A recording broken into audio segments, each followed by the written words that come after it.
Hello all, welcome back to Mahi creations. ఆషాఢ మాసం కదా, గోరింటాకు పెట్టుకుందాం. అలానే మీకు కూడా ఒక సింపుల్ గోరింటాకుతో డిజైన్ చూపిద్దామని వచ్చేసాను. ఫస్ట్ అయితే గోరింటాకును మిక్సీ పట్టేసుకున్నాను. మిక్సీ పట్టేటప్పుడు అందులో కొంచెం చింతపండు రసం అలానే నిమ్మరసం కూడా వేసేసుకున్నాను.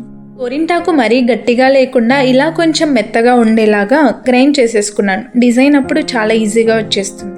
ఇక్కడ నేను చాలా సింపుల్ డిజైన్ చూపిస్తున్నాను. మీరు కావాలంటే ఇయర్ బడ్ లేకపోతే అగరబత్తి స్టిక్తో కూడా ఈ డిజైన్ని వేసేసుకోవచ్చు. నేనైతే ఇయర్ బడ్ అలానే అగరబత్తి స్టిక్ని యూజ్ చేసుకుని ఈ డిజైన్ని ఫినిష్ చేసేసాను. అసలు ఆషాఢ మాసంలోనే గోరింటాకు ఎందుకు పెట్టుకోవాలంటారు? మీకు ఎవరికైనా తెలిస్తే కమెంట్స్లో చెప్పేయండి.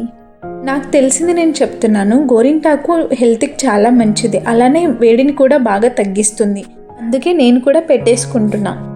ఫస్ట్ ఒక బిగ్ ఫుల్ మూన్ పెట్టేసుకొని దాని చుట్టూ చిన్న చిన్న స్టార్స్ లాగా పెట్టేసుకొని ఆ స్టార్స్ని లవ్ సింబల్స్ లాగా అగరబత్తి స్టిక్ని యూజ్ చేసేసుకొని పెట్టేసుకోవాలి. ఈ వీడియోలో ఫుల్గా చూసేస్తే మీకే అర్థమవుతుంది ఎలా పెట్టేశానో. ఫుల్ వీడియో చూసేసి కమెంట్స్లో చెప్పేయండి నా డిజైన్ ఎలా వచ్చిందో. అలానే ఆషాఢ మాసంలో గోరింటాకు ఎందుకు పెట్టుకోవాలని పర్ఫెక్ట్ రీజన్ మీకు తెలిస్తే కమెంట్స్లో చెప్పేయండి.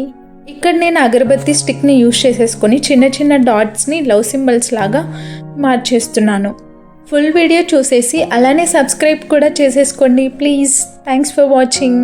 ఫుల్ వీడియో లింక్ ట్యాగ్ చేస్తున్నా, చూసేయండి. Don't forget to subscribe Mahi creations. Thank you all.